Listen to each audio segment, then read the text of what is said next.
चलिए आज के इस वीडियो में हम लोग देखने वाले हैं 5 कदम का अगला एपिसोड। और आज के इस एपिसोड का संख्या क्या है 7। यानी कि हम लोग 5 कदम का सेशन चल रहे हैं। मैथ का कॉन्सेप्ट एंड ट्रिक के साथ हम सीख रहे हैं। अलग अलग मैथ का क्वेश्चन हम लोग देख रहे हैं जो आपके कंपटीशन एग्जाम में पूछा गया है और आगे एग्जाम होने वाले है, इसमें पूछा जाएगा आपको। तो चलिए सीधा का सीधा पहला प्रश्न की ओर हम लोग चलते हैं। और आज का ये रहा आज का पहला प्रश्न। इसको हम लोग कैसे सोल्व करेंगे। एक आयत का परिमाप 50 मीटर दिया हुआ है और एक भुजा की लंबाई 11 मीटर है। तो आयत का क्षेत्रफल निकालना है जी। आयत का क्षेत्रफल यानी कि आपका क्या दिया हुआ है, आयत का परिमाप दिया हुआ है। क्या है, आयत का परिमाप दिया हुआ है कितना, 50 मीटर। और भुजा की लंबाई दिया हुआ है यानी कि L 11 मीटर दिया हुआ है। तो आयत की परिमाप बराबर आप फॉर्मूला जानते हैं। क्या जानते हैं, आयत की परिमाप बराबर क्या जानते हैं आप formula sir, 2 into L plus B होता है सर। आयत की परिमाप 50 दिया हुआ है, यहाँ 2 L दिया हुआ है 11 मीटर, B नहीं दिया हो तो B निकाल लेंगे। तो 50/2 हो गया 11 प्लस B यानी कि 25 बराबर क्या हो गया 11 प्लस B। यहाँ से B निकाल लेंगे, कितना आ जाएगा 14 आ गया सर। 14 B आ गया, लंबाई आ गया 11 है, आयत का क्षेत्रफल है। आयत का क्षेत्रफल L गुना B। L दिया हुआ है 11, B निकाल के आया 14। तो आपके पास आंसर क्या हो जाएगा 154। क्या आ जाएगा 154 मीटर स्क्वायर।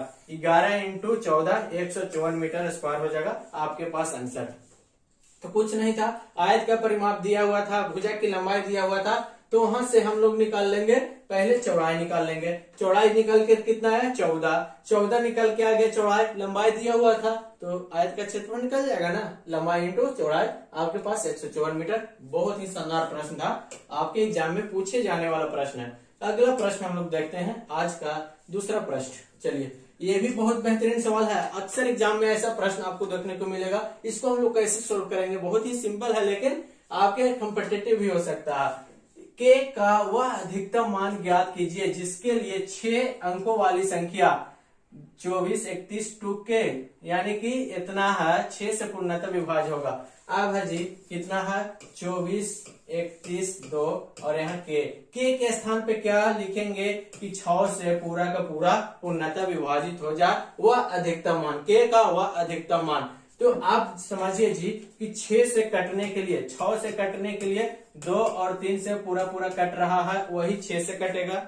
6 से भाग लगने के लिए नियम जानते हैं ना, जो 2 से और 3 से दोनों से पूरा पूरा कटे। 2 से कटने के लिए क्या हो जाएगा, जो सम संख्या हो जिसके लास्ट में क्या आ जाए 2 संख्या, 2 4 6 8 या 0 रहे वो 2 से कटेगा। और 3 से कटने के लिए आप लोग जानते हैं जिसको जोड़ने के बाद 3 से डिविजिबल हो जाए यानी कि 3 से कटे। तो यहाँ पे जोड़िए 4 2 6 2 4 6 6 3 9 9 1 10 10 और 2 12। अब 12 यहाँ पे आ गया तो यहाँ पे देखिए तो कौन सा अधिकतम मान हो गया 6, तो 12 6 18 यानी कि 6 यहाँ रखेंगे तो 18 आ गया, यानी कि 3 से भी कट जाएगा और 2 से भी कट जाएगा यानी कि ये हो जाएगा। अब अगला ऑप्शन चेक करते हैं, 4 अगर यहाँ रखते हैं तो 12 और 4 16, 3 से नहीं कट रहा है यानी कि ये नहीं होगा। 8 रखेंगे यहाँ पे के स्थान पे तो 12 और 8 20 हो जाएगा, 3 से भी नहीं कटेगा तो ये भी नहीं होगा। 0 रखते हैं तो 12 और 0 0 यानी कि 3 से कट रहा और 2 से भी कट रहा यानी कि 6 से कट रहा है यानी कि 6 से पूर्णतः विभाज्य हो रहा। लेकिन क्या कह रहा है के का वह अधिकतम मान, तो 6 बड़ा है अधिकतम की 0, तो यहाँ पे 6 न बड़ा है तो के की जगह पे क्या हो जाएगा 24 312 और के की जगह पे क्या हो जाएगा आपका 6 आ जाएगा। अगर न्यूनतम मान कहता तो 0 हो जाता, अधिकतम मान बोल रहा के का तो यहाँ पे आ जाएगा 6 अगर रखिएगा तो पूर्णतः विभाज्य हो जाएगा 6 से। बहुत ही अच्छा सवाल था। अगला प्रश्न देखिए।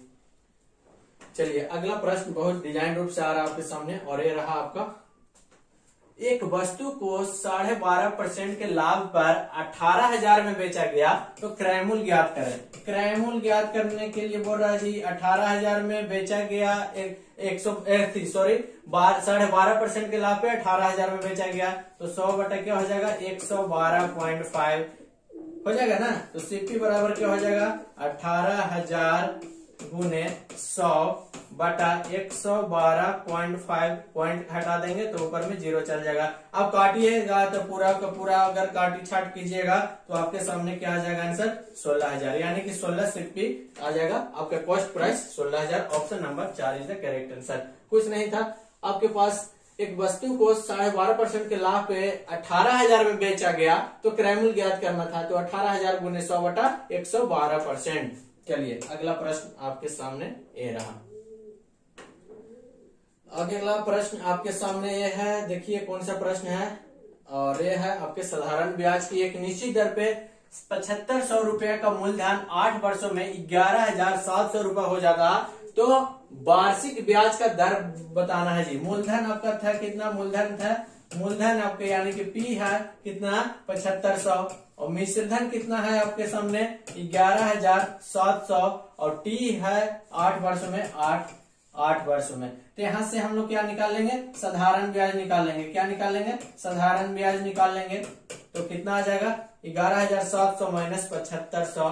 अब निकालिए 0 0, यहाँ आ जाएगा 7 में से 5 गया 2 और ये 4 आ गया, यानी कि साधारण ब्याज 42 आ गया। तो साधारण ब्याज बराबर एक फॉर्मूला जानते हैं PRT बटा 100, यानी कि मूलधन गुने समय गुने दर बटा 100। तो P कितना है जी आपका 7500 दिया हुआ है सर, 7500 दिया हुआ है सर। इसको ऐसे लिखिए, इसको ऐसे लिखिए, इसको ऐसे लिखिए, आपको पूरा का पूरा समझ में। साधारण ब्याज कितना है 4200 बराबर क्या हो जाएगा 7500 मूलधन है, आर निकालना है, आर क्या है निकालना है, टी दिया हुआ है 8 वर्ष, 8 लिख देंगे और बाटा में क्या हो जाएगा आपका 100 हो जाएगा। 0 से 0 कैंसिल कर देंगे। अब निकालिए, अब काटिए तो क्या कटेगा आपको, कट जाएगा जी 8 पचे 40, क्या हो जाएगा 8 पचे 40 और यहाँ 20 बचा, 8 दूनी 16, यहाँ 40 हो गया तो 8 पचे 40 525।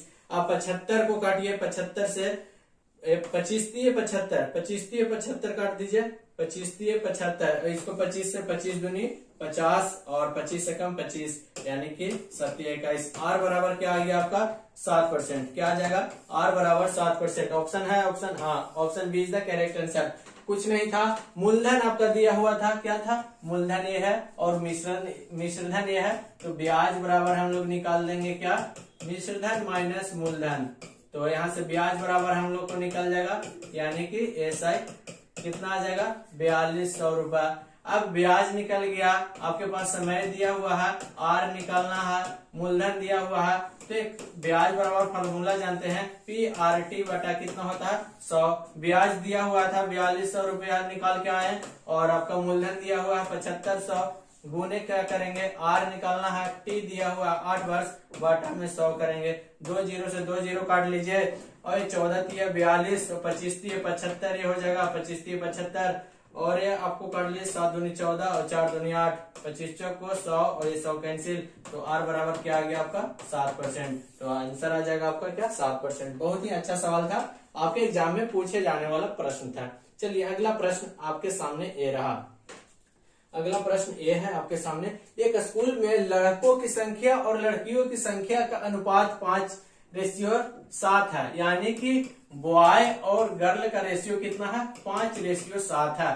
यदि स्कूल में 931 लड़कियां हैं, लड़कियां की संख्या दिया हुआ है, गर्ल की संख्या दिया हुआ है जी कितना 931 दिया हुआ है सर, 931 दिया हुआ है, तो स्कूल में लड़कों की संख्या क्या होगा, तो लड़कों की संख्या बराबर क्या हो जाएगा बॉय बराबर क्या हो जाएगा 931 दिया हुआ है जी किसका, तो लड़की की संख्या दिया हुआ है सर, लड़का का निकालना है तो 5 ऊपर रखेंगे, काटिए कितना से कटेगा, तो 7 एकम 7, यहाँ 23 हो गया, 7 और 7 यानी कि बॉय बराबर क्या आ गया 665। क्या आ गया आपका बॉय की संख्या कितना हो जाएगा 665 हो जाएगा।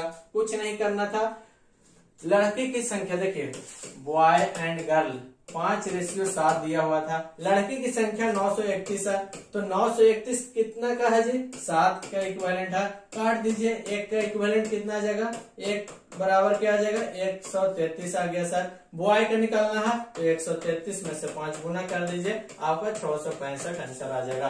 तो बहुत ही अच्छा सवाल था आपके सामने, ऐसा प्रश्न आपको हमेशा एग्जाम में देखने को मिलता है। और इस तरह से आज का सवाल खत्म होता है और 5 का दम सेशन चल रहा है और मैथ का यहाँ पे हम लोग सेशन अभी चला रहे हैं।